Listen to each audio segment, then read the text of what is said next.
My name is Sarah Nolan. Yesterday morning, I opened my eyes to 99 missed calls from my mother and my sister, the exact two people who texted me on my birthday. We need space. Don't contact us anymore. My sister even heart-reacted the message like she was stamping my deportation papers. Sound familiar? That whole, get out of my life energy until they need something, and suddenly it's 5-alarm emergency mode. But there's one thing they didn't know. I'm the one who signs every check in this family. The house they live in, the car they drive, the credit cards they swipe, the vacations they show off, it all runs through my signature. And then, I cut off the money. Before I tell you what happened next, the part that made them spiral and start calling like they were begging for rescue.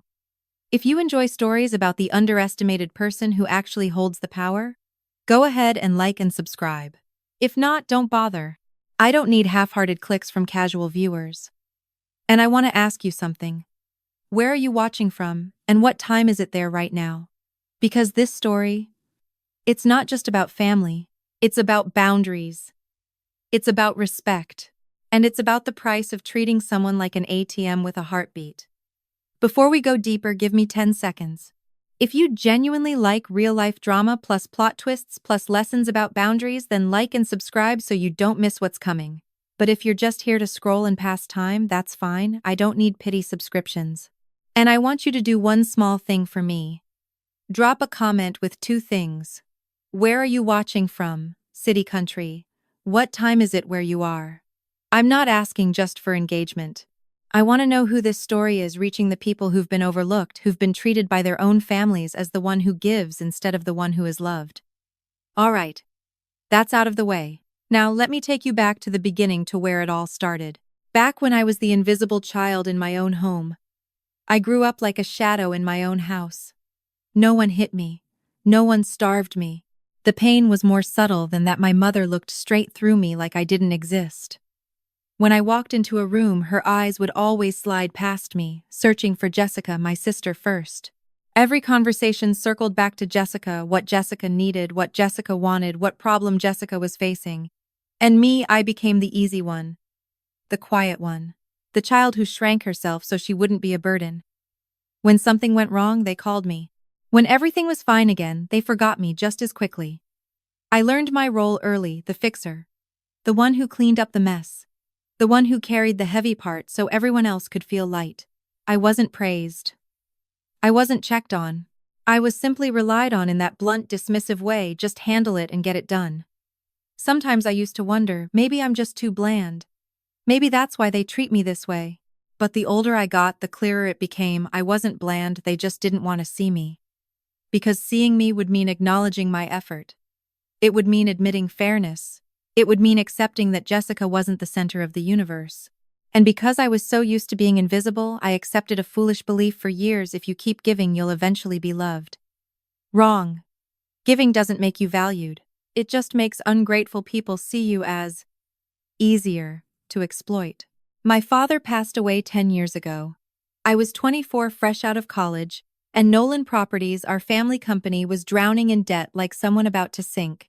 My mother panicked with no strategy beyond complaining. Jessica was 19, her mind in her handbag, and her next shopping trip not in a balance sheet. And guess who stepped up? Me. Not because I was chosen. Because if I didn't, everything would collapse. I threw myself into it like a machine, sitting with banks to restructure loans, renegotiating contracts, cutting absurd expenses, patching every cash flow leak I could find. I worked 60 hours a week, sometimes more. Friends invited me out. I declined. Dating? I let it fall apart. My personal life was crushed, but the company slowly started breathing again. From barely surviving to stable, and eventually to growing. From the outside, people thought my family was impressive, capable, smart. But the naked truth was this. I was the one who dragged that corporate corpse back to life. On paper, I was the CFO. Sounds powerful. In reality, I was the human shield at the front line while they stood behind me enjoying the spotlight as if it were their birthright. On paper, I was CFO. Sounds elegant. In real life, I was the family's money valve. Every month, I transferred $8,000 to my mother. Another $3,500 to Jessica. That doesn't even include rent, car payments, credit cards, vacations, spa appointments, gifts. Everything flowed through my hands like plumbing. And here's the funny part, they didn't call because they missed me. They called because they were short on money. Last month I was 2 days late sending the transfer because I was closing a major deal. My mother didn't ask, "Are you okay?" She didn't ask, "How have you been?" She sent exactly one message, "Why hasn't the money come in? Your sister needs it for a trip." No, hello. No, thank you. Not a single kind word. Just a command, as if I were their accountant on payroll. I started noticing a pattern. When the money flows, I'm invisible. When the money stops, I'm the villain. And the scariest part isn't the amount of money. The scariest part is realizing I'd been trained to believe it was my duty. That if I ever stopped, I'd be the bad one. Meanwhile, they lived comfortably on my back and treated it like their birthright. Let's be honest, in their eyes, I wasn't a daughter. I was an ATM with a heartbeat. 3 weeks before my birthday, I discovered something that should never have existed, and it only came to light because Jessica was careless. She accidentally forwarded a message into the family group chat. The problem was, it wasn't my family group. In the screenshot, I could clearly see another group chat, just Mom and Jessica. Not me. Their own private family, while I stood outside like a stranger. The forwarded message was short: "Discuss shares at Saturday's meeting. Jay, dress nicely." Shares meeting. A chill ran down my spine. I scrolled further. And the more I read, the more it felt like being slapped across the face. "We should sell some of the company shares. Sarah won't like it. Don't tell her. She just handles paperwork anyway. She's difficult and doesn't have social skills. Jessica's the one with business instincts. 10 years of dragging that company out of the abyss, and in their eyes, I was just the paperwork girl. Not the one who carried it. Not the one who saved it. Just a tool." But the deepest stab wasn't the words. It was the date they chose for the meeting, March 15th, my birthday. They were planning to discuss selling my father's company on my birthday, behind my back, as if that day meant nothing. From that moment on, I wasn't suspicious anymore. I started observing. Because when people are already being secretive, the truth is usually uglier than you imagine. That night, I couldn't sleep. I sat at the kitchen table like someone who had just woken up from a long illusion. I pulled out every bank statement, every transfer history, and started running the numbers line by line on my calculator. I wanted to see the truth in numbers, because numbers don't lie. They don't gaslight. They don't play the victim.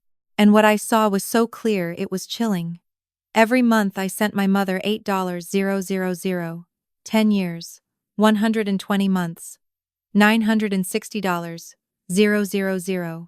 Every month I sent Jessica $3,500, 10 years, $420,000. Then there was rent, car payments, credit cards, emergencies, short-term loans, investments that were never repaid. At least another $400,000. Nearly $2 million, flowing out of my life and into their polished, comfortable one. I sat there staring at the number, my mind completely blank. Not because I regretted the money, but because I suddenly realized something devastating. For 10 years I had been paying a fee to be someone's daughter, and still being treated like a stranger. I tried to remember the last time my mother asked, "Are you okay?" The last time Jessica called just to talk. I couldn't. All that remained was the pattern. Money arrives, silence. Money is late, outrage.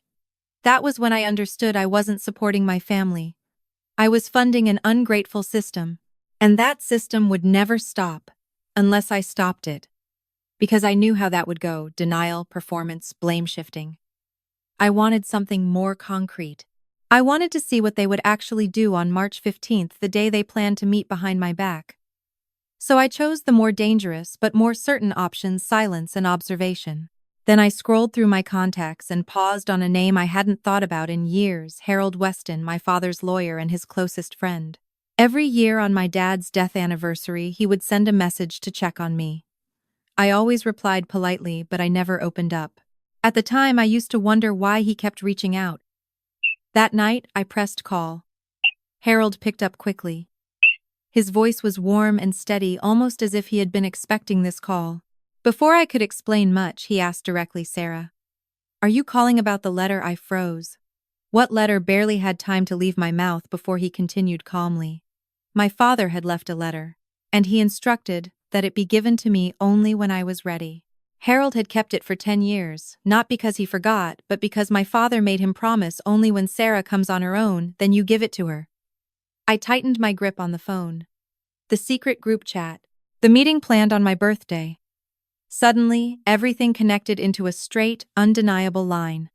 I replied softly, but with absolute certainty, I'm ready. But I'll wait until March 15th. March 15th arrived like any ordinary day.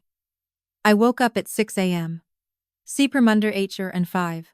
Made coffee, opened my laptop, and worked through emails like a machine. Sunlight poured through my apartment window. I turned 34 that day, and true to my family's pattern, I waited until noon to even pick up my phone just to see if they remembered, or if they would pretend the day didn't exist. I opened the family group, the one I was actually allowed to be part of. It had been silent for weeks. I typed a simple sentence. No accusation, no drama. Today's my birthday. Does anyone remember I hit send and flipped my phone face down on the table trying to focus on work? But time crawled. 1 hour. 2. 3. At 3, 4, 7 p.m., my phone buzzed. Mom's name lit up the screen. For one foolish second, I felt hope. Maybe I was wrong. Maybe she really did remember. I opened the message. We need space. Don't contact us anymore. I read it 3 times. Not because I didn't understand, but because my brain refused to process that a mother could choose the very day her child was born to erase her from existence. And then another notification popped up. Jessica reacted with a heart. I sat there. No tears. No shaking. Just the sensation of something inside me switching off like a light being flipped down. Outside cars kept moving. The world stayed noisy. And I had just been expelled from my own family in 11 words. If you've ever been treated coldly by the very people you needed most, you understand that kind of silence. I met Harold at exactly 6 p.m. He handed me a slightly yellowed envelope. On it was my father's familiar handwriting, for Sarah when she's ready. Just seeing it made my throat tighten. Harold didn't soften the truth. My father had restructured everything before he passed. He knew my mother would favor Jessica. He knew I would be used, so he left me an exit, not in the form of advice, but in the form of legal power. He reminded me of something I had forgotten a long time ago: being strong does not guarantee being valued. And he wrote this. If they have pushed you to the point of reading this letter, then you must trust that reality. Leaving is not betrayal. Leaving is survival. I folded the letter carefully, took a long breath, and opened the company ownership documents, the same ones I had signed for years like a machine. The truth was right there in black and white. I own 60% of Nolan Properties. My mother owns 20%. Jessica owns 20%. And most importantly, I am the sole authorized signer of the family fund. In simple terms, without my signature, not a single dollar moves. That was the moment I realized something almost ironic. They didn't just forget my birthday. They didn't even know who I was. If you've ever been the one who gives the most yet somehow feels invisible, let me ask you something directly. Have you ever had to set boundaries with someone who was supposed to love you unconditionally, the kind where you do everything, carry everything, fix everything, and they only remember you when they need something? You stay quiet and they call it normal. You speak up and suddenly you're too sensitive, dramatic, or difficult. I'm not asking to complain. I'm asking because too many people are stuck in that toxic loop. The kinder you are, the more you're drained. The more you endure, the less you're respected. Maybe you've been there. Maybe you're still there. And if there's one thing I've learned, it's this. Setting boundaries doesn't make you a bad person. It just makes the people who were standing on your shoulders uncomfortable. Now, back to the story. Because right after that, things began unraveling for them. Faster than they ever expected. I looked at Harold and said plainly, I want to know my options. He didn't hesitate. With 60% ownership and sole signing authority, I could freeze distributions, revoke access, even cut them off entirely if I chose to. But Harold studied me for a long moment, then said, almost as if he could read my thoughts, you're not trying to destroy them. You're just done being used. Exactly. I didn't want childish revenge. I wanted the truth to rip off their masks on its own. And the fastest way to see the truth is to walk straight into the stage where they're performing. I stood up, opened my closet, and pulled out the dark gray suit I only wear to board meetings. No dress. No soft makeup to make myself more pleasant for anyone. I wanted to walk in as the version of Sarah they disliked, most composed, sharp, powerful. Harold frowned slightly. "Are you sure?" I answered, steady as steel. "They're telling the world I'm nothing. All I have to do is show up." Then Harold added something that made every piece fall perfectly into place.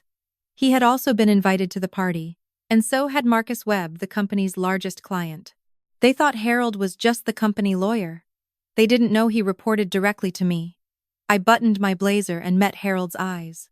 "Then tonight we go. No chaos, no scene. We just let the truth speak." I arrived at the house at 7:30 p.m. The valet took my car like it was anyone else's, unaware that I was the one financing this entire evening. Music, laughter, and the scent of expensive perfume spilled out from the front doors. I didn't go in immediately.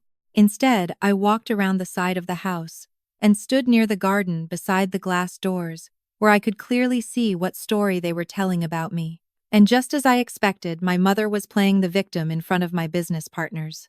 She smiled sweetly as she said, "My older daughter, Sarah. She has emotional issues. Very difficult to deal with. We had to cut contact to protect our mental health." Then she turned to Marcus Webb, our biggest client, and added almost casually, "Sarah just handles minor paperwork anyway." I stood in the shadows, listening to each word scrape against my ears like a blade across glass. Not because it hurt anymore, but because I realized something chilling. They lied about me as easily as breathing. And they believed I would stay silent forever. So I walked straight through the front door. No permission, no announcement, no explanation. I entered like someone who belonged there because I did. The conversation began to die as I approached. Heads turned. My mother saw me first. The color drained from her face, her champagne glass tilted, nearly spilling. Jessica pushed forward, stunned. I stopped in the center of the room and calmly said a single sentence, one that was enough to start everything collapsing. "I came to attend the birthday party. And by the way, today is my birthday." My mother grabbed my arm like she was clinging to a life raft. Her voice turned syrupy sweet. "Sarah, you can't do this. Let's talk at home. This is just a misunderstanding." I looked directly at her. No yelling, no tears, no arguing. Just the truth. "You were very clear. You needed space. And you told me not to contact you anymore." Jessica jumped in, her voice sharp and high. "You're overreacting. What do you even want?" I turned to her, calm to the point of cold. "I want exactly what you both asked for: space." My mother's eyes filled instantly. Out came the word family, wielded like a shield. "You know I've been under so much pressure. Everything's been chaotic. I didn't mean it." "You were clear-headed enough to organize this party. Clear-headed enough to invite all of my business partners. Clear-headed enough to tell them I only handle paperwork." Silence. The guests stood there, pretending to check their phones, adjust their jackets, sip their drinks, but every ear was tuned in. I didn't need to win with words. I just needed to stop bowing my head. Gently, I removed my mother's hand from my arm. "The way you untie something that's been binding you for years. You chose this. I'm simply respecting your choice." Then I turned and walked out. Not because I stopped loving them, but because I had finally started loving myself properly. I drove home in silence. No music, no podcast. Just the hum of the engine and streetlights sliding across the windshield. I didn't feel triumphant. I felt light. The kind of light you feel when you finally set down a weight you've been carrying for far too long. The moment I stepped into my apartment, I sat at my desk and did what I should have done years ago. I set boundaries with action, not words. First, I called the bank. The family fund had a review clause. With my sole signing authority, I requested an immediate temporary freeze to reassess all outgoing cash flow. "How long?" they asked. "As long as I decide," I replied. "Do it now." Second, I emailed Harold a clear list times, review my mother's and Jessica's financial access. Asterisk audit the last 12 months of expenditures. Asterisk Prepare restructuring options for fund distributions. Not to destroy them, just to end the draining. Last, I opened my contacts. Block Mom. Block Jessica. Block the group chat. They said not to contact them. I simply made sure I couldn't. That night, for the first time in 10 years, I lay down without worrying about who needed money, who needed rescuing, who needed me to fix something. There was only silence. And strangely, it was the best birthday gift I had ever given myself. What surprised me after the party wasn't that my mother and Jessica went into a panic over the frozen money. It was that outsiders, people I once assumed only cared about profit, were the ones who stood on the side of truth. The next morning, buried between spam emails and desperate messages, I saw a name that made me pause: Marcus Webb. I opened it. My heartbeat stayed steady, but my eyes locked onto one sentence. Sarah, I don't know what's happening in your family, and it's not my place to interfere. But I want you to know this: my trust is in you, not them. We'll talk this week. You have my full support. I read it twice. Not because I was emotional, but because it confirmed something I had endured for years. My mother had been selling a false narrative to the world, that I was just the paperwork girl. And yet it only took one evening for someone intelligent to see who was actually running the company. It didn't stop there. The Hartley sisters sent flowers to my office with a handwritten note, apologizing for believing my mother's version of events. They asked to meet about expanding their investment. Isn't that ironic? My mother tried to diminish me to elevate herself, and in doing so exposed that she had no real control at all. I sat there watching my coffee go cold and thought, when you stop bowing your head, the world automatically adjusts how it sees you. 4 days after the party, my mother showed up in the lobby of my office like a delayed explosion. My assistant called me, voice tense. She says she's your mother, and she's very agitated. I stepped out. She was standing at the reception desk, eyes red, clothes wrinkled like she hadn't slept in days. You don't have the right to block me. The receptionist visibly relaxed when she saw me. My mother turned sharply, and for a split second her face softened like she'd spotted a lifeline. Sarah. Finally. Thank God. You have to turn everything back on. This is just a misunderstanding. I didn't argue. I kept my tone calm and professional, the same tone I'd use with a disruptive client. Not here. This is a workplace. She immediately shifted tactics, pulling out the family card again. You know I've been under pressure. Jessica influenced me. I didn't mean it. Let's go home and talk. I looked at her and spoke quietly, but sharply enough to cut. You told me not to contact you. I respected that. If you'd like a meeting now, you can schedule one through my assistant. Like anyone else. Her mouth fell open. I'm your mother. I nodded. Yes. And I am a person. I deserve respect. Then I turned and walked away. No extra words. Because some people only understand boundaries when you stop being the doormat they wipe their feet on. Jessica unraveled faster than my mother. Not because she felt remorse, but because once the money stopped flowing, it became painfully obvious she had nothing behind the label. I didn't hear it from her first. I heard it through mutual acquaintances. Her card was declined at a spa, then at a restaurant, then at a gas station. The car lease payment bounced. The dealership sent notices. Friends started asking uncomfortable questions. Wait, didn't you say your sister only handles paperwork? So why is there suddenly no money? And when the scent of money disappeared, so did the scent of love from the people orbiting. To her, her boyfriend, a man who practically lived off her credit limit, packed his things and left. I thought you had family money. I almost laughed when I heard that. Family money? No. It was family labor. Mine. She couldn't reach me by phone, so she moved to LinkedIn, a modern-day comedy in itself. Her message came exactly 1 week later. Sarah, I know we're not close, but I'm really struggling right now. I don't understand how everything works. I didn't realize how important you were to the company. Can we talk? I'm sorry. I just need your help. I read every word carefully, and the sharpest blade was hidden in the middle. I didn't realize how important you were. Not I'm sorry for hurting you. Not I'm sorry for heart reacting the message telling you to leave. Just I didn't realize you were important. She didn't miss me. She missed the pipeline. I didn't destroy them. I changed the rules. 2 weeks after my birthday, I drafted a formal letter and had Harold deliver it in person. Not by email. This wasn't something to debate through a screen. It was an official boundary. The message was clear: I am not cutting you out of my life, but I will no longer participate in a one-sided relationship where I give and you take. If you want to be in my life, it will be based on respect, not on automatic financial transfers. Effective immediately, the family fund would be restructured. My mother $3,000 per month. Jessica $1,500 per month. Enough to live decently. Not enough for mansions, spas, luxury vacations, and reckless swiping. The distribution would not depend on whether they spoke to me or not. I would not use money to purchase affection. But the structure was firm. Non-negotiable. No bargaining. I was direct in the letter. The current rental house would not be renewed. If they wanted more, they would have to build it themselves. Jessica is 29 years old. It's time she finds her own career. And my mother is old enough to understand something simple. Being a mother is not a lifetime license to drain your child. I ended the letter with one sentence. I love you, Mom. I love you, Jessica. But love does not mean accepting mistreatment. 3 months have passed since my 34th birthday.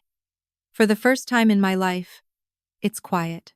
My mother moved into a 2-bedroom apartment downtown, smaller than the places she used to show off, but clean, decent, livable. Jessica took an entry-level job at a marketing company. I've heard she complains constantly, but at least she goes to work every day. That's progress. Before, she was good at spending, not creating.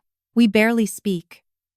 My mother sent a holiday card with the wrong date written inside, but at least she tried.